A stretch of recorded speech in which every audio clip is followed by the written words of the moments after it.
ส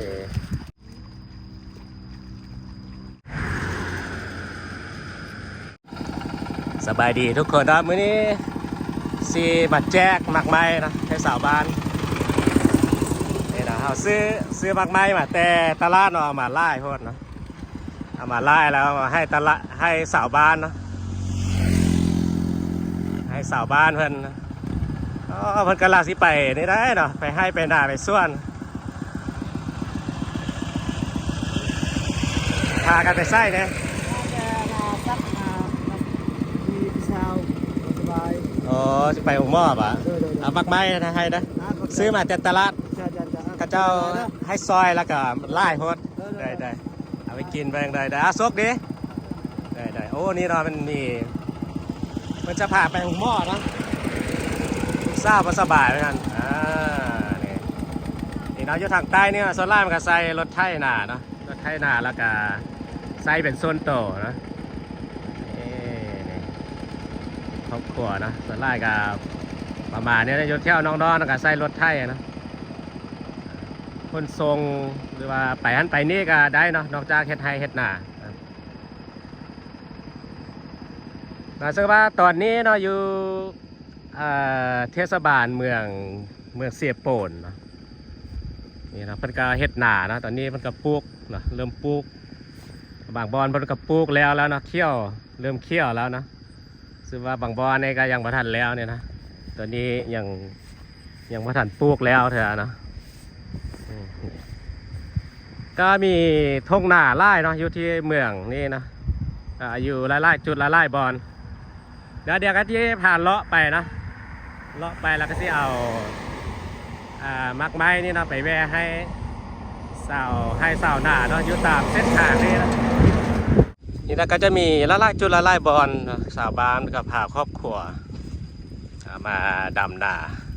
นี่นะก็เริ่มลกกาเนาะไถแล้วเนาะลากแล้วก็ลกกานี่นะโอ้มีเล็กน้อยได้เนาะมาซอยกันเนาะครอบครัวมักกล้วยได้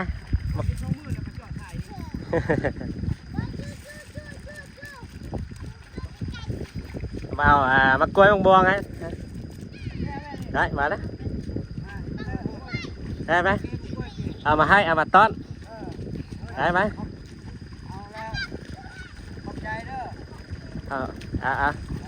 สู้ๆโอ้คิดฮอดตอนอย่างน้อยเลยเนาะแบบนี้เลยเนาะลูกสาวให้ซานาเดี๋ยวนี้แหละอ้าวแบ่งกันเด้อ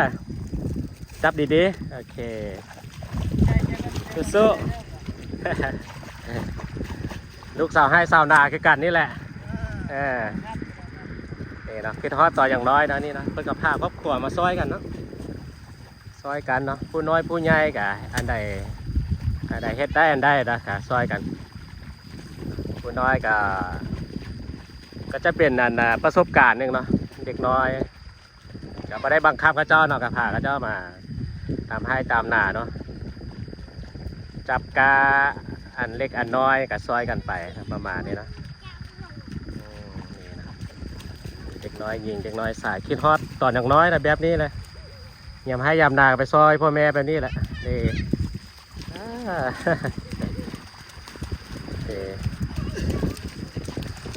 ให้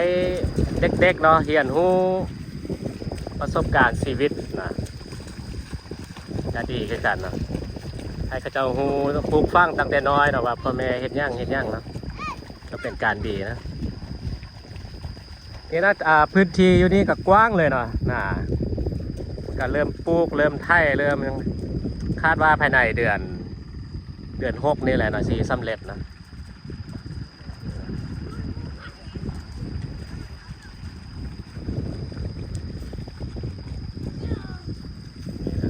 ก็เอาก้าเนาะบางบอนมันจะวานเอาเนาะแต่ว่าอยู่บางทินเนาะเพิ่นก็แบบว่าเพิ่นจะกาเนี่ยเนาะกาเข้าก่อนเนาะจะเป็นคือเพิ่นว่ากาเนาะแล้วก็ใหญ่พอสมควรมันจะลกเนาะลกแล้วมัดเป็น เป็นมัดแบบนี้เนาะแล้วก็เอาไปยายเนาะมันก็จะไปยายอยู่ตามนี่เนาะไฮหน้าที่ลากแล้วเราหลังจากนั้นมันก็จะปลูกเนาะหมดมือแล้วเนาะมือนี้เนาะมันจะปลูกนี่เนาะก็อยู่หลายๆพื้นที่เนาะอยู่บ่ว่าอยู่ทางใต้ทางเหนือทั่วประเทศลาวเนี่ยมันก็เริ่มแล้วเนาะเริ่มปลูกบางบอนกันแล้วเนาะนี่นี่อันนี้วิธีปลูกข้าวอยู่ทางนี่ทางเมืองเซโปดเนาะทางเมืองเซโปดนี่4 คนเนาะใส่เลยเนี่ยผู้หญิงเนาะส่วนใหญ่ก็จะเป็นผู้หญิงแต่บางคนก็ผู้ชายก็เป็นคือกันเนาะ4 คนน้องมา4 คนนี่ไหวได้เนาะจ๊อบเลยนะเดี๋ยวนะวิธีปลูกกันทางใต้นี่เนาะบางเขตก็จะต่างนิดนึงเนาะเวลาเอาปักดำนี่เนาะเห็นไหมทางใต้นี่เพิ่นเอามือจุ่มปักลงนะเนี่ยนะเอาจุ่มปักลงแบบนี้เนาะทางเหนือเพิ่นบางเขตนี่เอาปักลงแบบนึงอะเนาะอันดาเอาบักไม้มาให้มากล้วยบักม่วงอ่ะซื้อมาแต่ตลาดโอ้ยค่อยเมื่อยลูกเอ้ยเอาสู้คือการค่อยกับลูกสาวนาค่อยกับค่อยกับชิกลับไปเฮ็ดหน้าปุ๊กลับเที่ยวจากเที่ยวนี่ไปดีแล้วมีนาให้เฮ็ดน่ะมีนาให้เฮ็ดมีข้าวให้กินนี่ถือว่าสุดยอดแล้วกินกล้วยลูกให้นี่กินให้เบิ้งดูแซ่บบ่ก็ยังไม่ได้ซิมได้เนี่ยกินซิมให้เบิ้งดูซิมให้เบิ้งมันมีมะม่วงได้ยายกันกินเด้อเอาแน่ยายแน่ยายพักก่อนเนาะพักเที่ยงไว้กินเนาะมะม่วงคือซีแซบอยู่ซื้ออยู่ตลาดเศษโป่นนี่แหละไปแม่ค้ามันกับว่าซอยแดเนาะซื้อซอยเพิ่นซื้อมากันไล่เนาะเอาไปนักมาแจกให้เพิ่นซะ น้ำใจเล็กน้อยเนาะอันนี้แหละครับชีวิตที่สาวนาก็ประมาณนี้เนาะยามเฮ็ดนา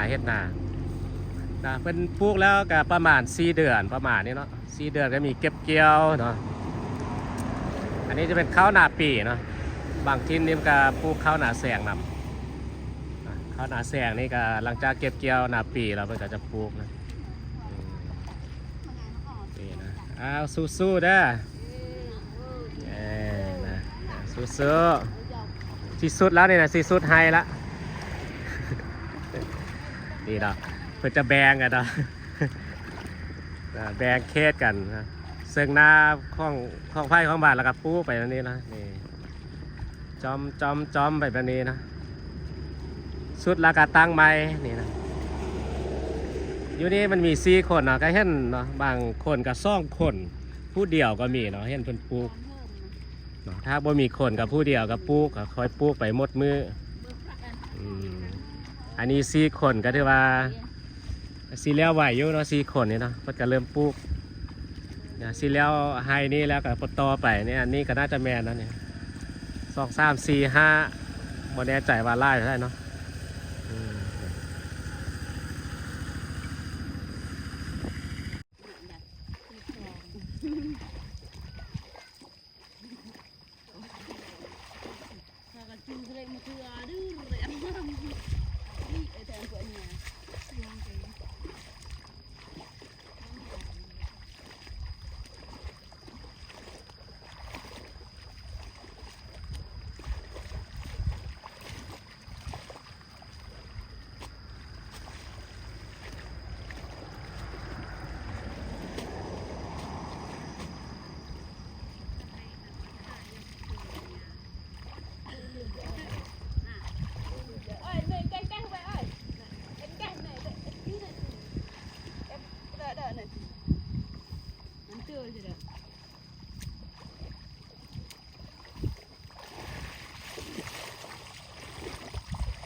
อันนี้นะก็จะเป็นบรรยากาศนะวิถีชีวิต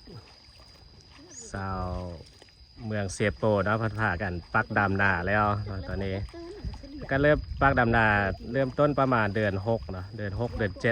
7คาดว่าเดือน7นี้น่าจะสำเร็จหมดแล้วเนาะนี่นะ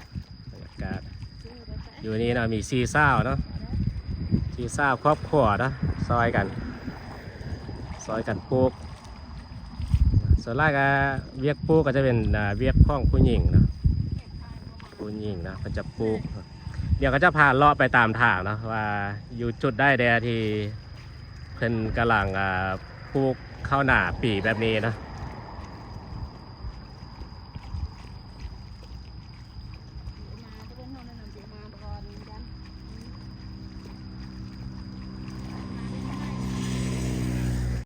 จุดนี้เราจะมีละลายคนเลยนะมันก็มาซอยกันคอยซอยเจ้าซอยคอยเนาะแต่นี่ก็จะเป็นวิถีชีวิตสาวบ้านนะเชื่อบางเคสมันก็จ้างเอาเนาะจ้างก็มีนะแต่ว่าก็จะยากอยู่จ้างนะส่วนไล่ก็ซอยกันคนไล่เนาะไล่คนก็แล้วไหวมวน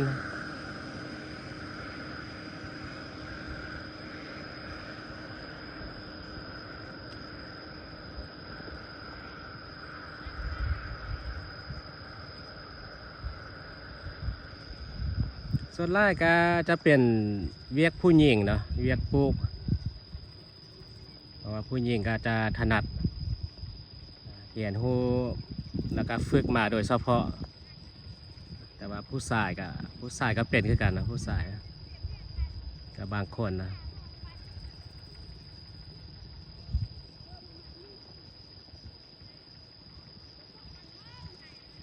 อาจจะมีผู้ใหญ่เด็กน้อยแล้วก็มาเรียนรู้เราเป็นลูกเป็นล้านมาฝึกเหียนหูแต่น้อยเฮ็ดเท่าได้เฮ็ดได้เท่าได้ก็เฮ็ดนะสลายเด็กน้อยเพื่อนก็ไม่ได้บังคับ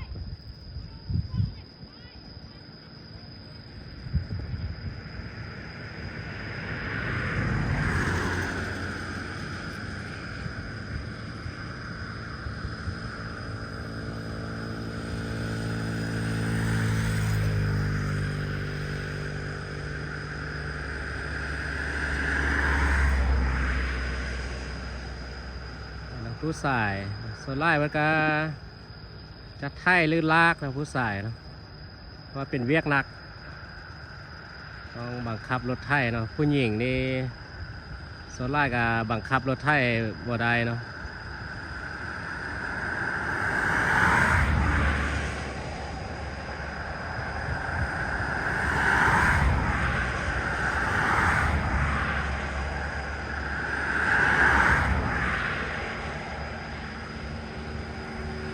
จุดนี้ท้องหน้าก็กว้างพอสมควรเนาะ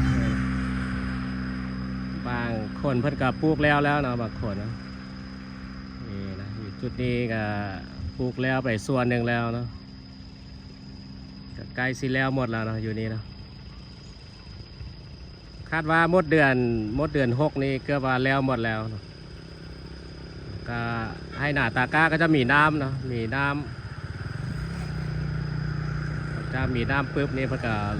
เริ่มลงมือเลย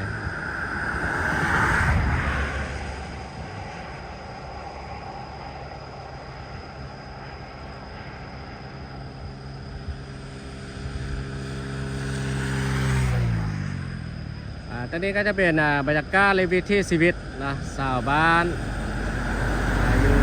เทศบาลเมืองเซโปนนะแขวงสะวรรณเขตได้ไปได้มาเนาะมาเที่ยวช่วงฤดูฝนนี้นะก็จะเห็นวิถีชีวิตชาวให้ชาวนาเนาะปักดำนาเห็นมีลิ้นกองเลยนะพระเศร้านะเศร้าน้อยนะม้วนไปดาวนอนไล่คน